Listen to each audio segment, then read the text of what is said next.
जय स्वामीनारायण विद्यार्थी मित्रों, बायोलॉजी ई विद्याना क्लास में आपनु स्वागत है। आगळना एटले के अगाऊना विडियो लेक्चरनी अंदर आपणे मूळना विशिष्ट कार्योनुं एक लिस्ट जोई गया। टोटल 9 विशिष्ट कार्यो हता, जेने आपणे 9 मूळना रूपांतरणो कहीए। टेक्स्टबुक प्रमाणे आपणने 3 रूपांतरणो आप्या छे। एक फूड स्टोरेज એટલે કે ખોરાક સંગ્રહ, 2 યાંત્રિક આધાર અને 3 શ્વસન મૂળ। તો પહેલા સમજીશું ખોરાક સંગ્રહ, બરાબર। એમાં મૂળ સોટીમય હોય કે તંતુમય, એ ખોરાકનો સંગ્રહ કેમ કરે? મૂળનું કાર્ય તો જમીનમાં સ્થાપન કરવાનું છે, પાણી ક્ષાર શોષણ કરવાનું છે, પણ એ मूळ खोराकनो संग्रह शू करवा करशे? तो आपणे एने विगतवार समझीए। एनुं कारण शू? रूपांतरनुं पहेला तो कारण होय। कारण एवुं मळ्युं के पर्णो वधु प्रमाणमां खोराक बनावे छे। खोराक संग्रह करनारा गाजर, मूळा, बीट, सकरिया, डहालिया ने सतावरी, आ बधा जे खोराक संग्रह करे छे, जे मूळमां होय, एना पर्णोए वधु प्रमाणमां खोराक बनावी दीधो। हवे वधु खोराक बनाव्यो होय तो एनो स्टोरेज करवो पड़े ने। तो एनो स्टोरेज करवा माटे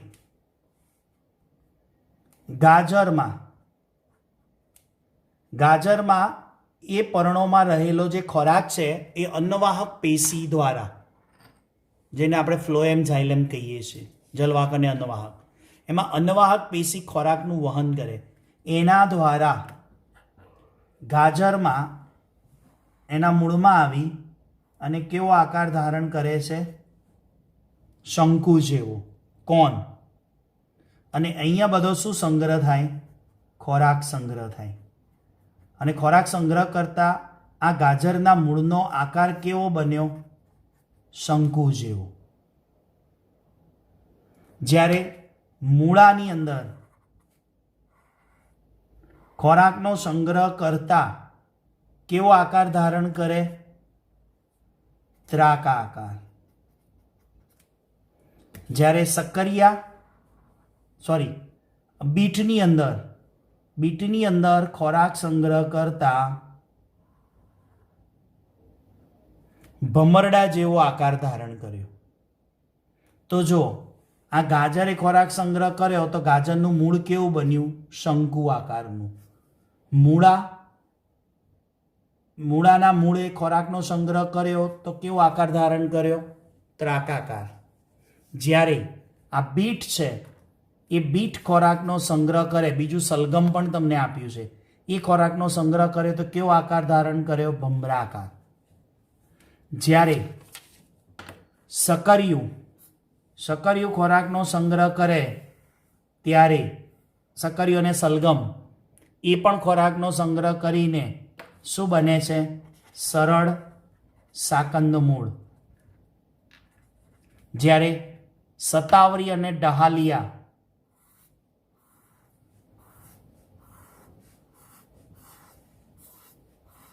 आवा सतावरी अने डहालिया, अने आ उदाहरण छे सकरियानुं। तो आ कयुं? सतावरी ने डहालिया गुच्छादार। आ गुच्छो बनाव्यो एटले गुच्छादार साकंद मूळ कहेवाय, बराबर। तो तमारे मात्र नाम याद राखवाना छे। कया नाम याद राखवाना छे? खोराक संग्रह माटे गाजर शंकु आकार, मूळा ત્રાકાકાર, बीट भमराकार, सकरिया सरळ साकंद मूळ, सतावरी अने डहालिया गुच्छादार साकंद मूळ। तो आ मूळना विशिष्ट कार्योमां पहेलुं कार्य थयुं खोराक संग्रह। चलो बीजું કાર્ય એને સમજીએ. યાંત્રિક આધાર. યાંત્રિક આધારની અંદર મિત્રો બે ઉદાહરણ તમને સમજાવું. એક મકાઈ અને બીજું વડની વડવાઈ. બરાબર? કેવી રીતે તો સમજો. અહીંયા યાંત્રિક આધાર. બરાબર? એક છે મકાઈ અને બીજું છે વડ. હવે મકાઈમાં શું છે મિત્રો? આ જમીન છે. બરાબર? અને આ જમીનમાં આ મકાઈનું પ્રકાંડ છે. બરાબર? આ મકાઈના પ્રકાંડનું આ ભૂગર્ભીય મૂળ છે ને એ છીછરું છે. આ મૂળ કેવું છે? છીછરું. છીછરુંનો અર્થ શું થયો? ઊંડું ઓછું છે. જમીનમાં ઊંડે સુધી બહુ ઓછું ઉતર્યું છે. અને મકાઈનું પ્રકાંડ લાંબુ છે.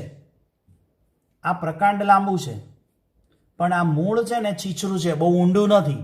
એટલે પવન આવે તો શું થાય? મકાઈનો છોડ પ્રકાંડ સહિત પડી જાય. કેમ કે જેટલા ઊંચો છોડ હોય ને એટલું અંદર એનું રૂટ છે ને બહુ ઊંડું જોઈએ. પણ થોડીક માત્રામાં અંદર ઊંડું છે, બહુ ઊંડું નથી.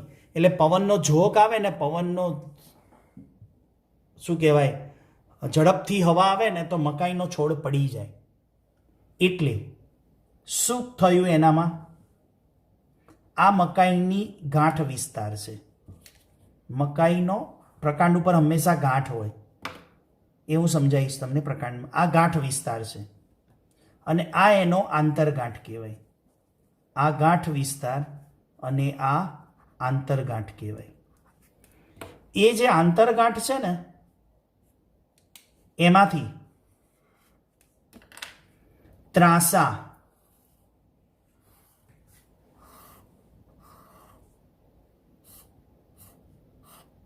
જો આવી રીતે જમીન તરફ ત્રાંસા આગળ વધે અને જમીનની અંદર જતા રહે. જમીન તરફ આગળ ત્રાંસા વધે. આવી રીતે મકાઈના પ્રકાંડને શું આપે છે? ટેકો આપે છે. શું આપે છે? મકાઈના પ્રકાંડને ટેકો આપ્યો. એટલે અવલંબન મૂળને છે ને ટેકા મૂળ પણ કહેવાય. શું કહેવાય? ટેકા મૂળ. ટેકો આપ્યો એટલે ટેકા મૂળ કહેવાય. અથવા તો આ કયા મૂળ થયા? અવલંબન મૂળ. બરાબર? ચલો, ખ્યાલ આવી ગયો? ડન. આગળ જઈએ વડની વડવાઈ ઉપર. ચલો, વડની વડવાઈ માટે અલગ પાના ઉપર સમજાવીશું. હવે જો આ જમીન છે, ઓકે, અને આ વડ છે. અને વડનું જમીનમાં મૂળ છે ને બહુ ઊંડા હોય. ઓકે, હવે બધા જોયું છે ને વડની વડવાઈ? ગામડે ગયા હશો, વડલો હશે, અમદાવાદમાં હશે ક્યાંક વડલો. તો વડલા ઉપર પેલી જે દોરડા જેવા નીકળે છે ને, જેના ઉપર પકડીને તમે ઝૂલા ખાવ છો, યસ, એ વડવાઈ છે. હવે આ જે વડની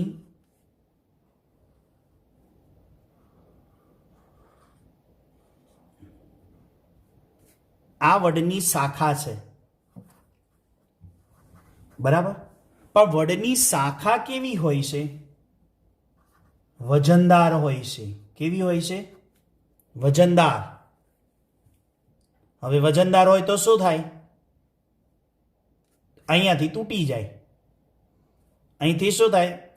આ વડની શાખા છે, ડાળી છે, અને એ ખૂબ વજનદાર હોય. હવે એટલી વજનદાર છે કે પોતાના જ ભાર હેઠળ તૂટી જાય. યસ, એ તૂટી જાય તો શું થાય? નુકસાન થાય કે નહીં?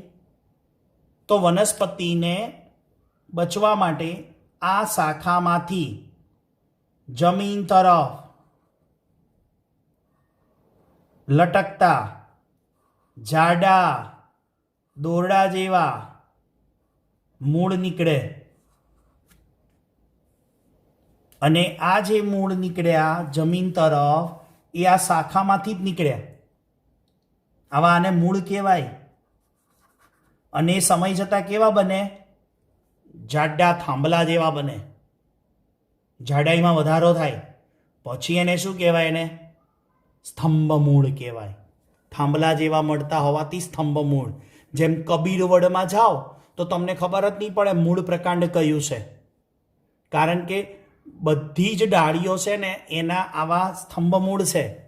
એટલે તમને ઓરિજિનલ પ્રકાંડ અને આ સ્તંભ મૂળ વચ્ચે ખ્યાલ જ ન આવે. તો આવી રીતે જે આધાર આપે છે એને યાંત્રિક આધાર કહેવાય. આ વજનદાર જે શાખાઓ છે એને આધાર આપ્યો, આને કહેવાય વડની વડવાઈ. ચલો ખ્યાલ આવી ગયો. તો આ થયું મૂળનું રૂપાંતર નંબર 2, જેમાં આપણે યાંત્રિક આધાર લીધો અને યાંત્રિક આધાર કેવી રીતે મળે એની સમજૂતી લીધી. હવે આપણે લઈશું શ્વસન મૂળ. શ્વસન મૂળમાં 2 ઉદાહરણ છે,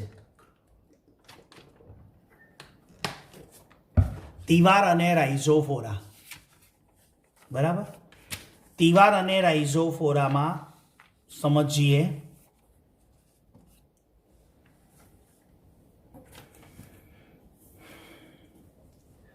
આ જમીન છે, બરાબર? આ પાણી છે.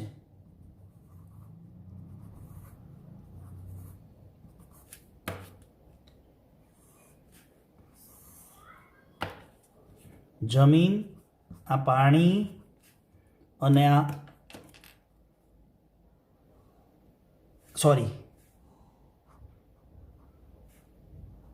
પાણી, આ પાણીનું લેયર એટલે પહેલી સપાટી, પછી અંદર આ જમીન છે. બરાબર? પણ આ જમીન કેવી છે? મારે એમ કહેવું હતું કે આ જમીન કાદવ કીચડવાળી છે. મેંગ્રુવ કહેવાય આને. કઈ કહેવાય? મેંગ્રુવ. દરિયાકાંઠાના ખાડી પ્રદેશમાં હોય, દરિયા કિનારાના ખાડી પ્રદેશ હોય ને ત્યાં આવી લેન્ડ હોય, જમીન હોય. અને આ આખી જમીન છે એમ. પણ મારે કહેવું છે કે જમીનમાં પાણી ઓછું અને કાદવ વધારે હોય. તમે પગ મૂકો ને તો ખૂપી જાય. આને એક પ્રકારની સ્વેમ્પલેન્ડ કહેવાય, મેંગ્રુવ જંગલો કહેવાય આને. બરાબર? હવે અંદર જે વનસ્પતિ છે એ પાણીમાં સંપૂર્ણ ડૂબેલી છે અને આ એના મૂળ છે. જે તે વનસ્પતિ છે એના મૂળ અહીંયા છે. ઓકે? હવે એના મૂળ તો છેક જમીનમાં હોય. અહીંયા ઓક્સિજન છે હવામાં. હવે એ ઓક્સિજન આને કેવી રીતે મળે? આ તો એકદમ ભરપૂર કાદવ કીચડ છે બધો, વત્તા પાણી છે. હવે આ અહીંયા જે વનસ્પતિ છે ને એના મૂળ છે કે અહીંયા જમીનમાં છે, એટલે આ મૂળને ઓક્સિજન મળશે નહીં. તો એના માટે વનસ્પતિએ શું આઈડિયા વાપર્યો કે આ ભૂગર્ભીય મૂળ જે છે,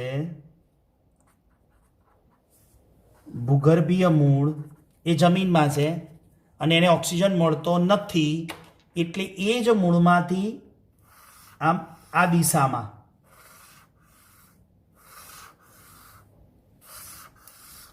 ઉદ્વ દિશામાં,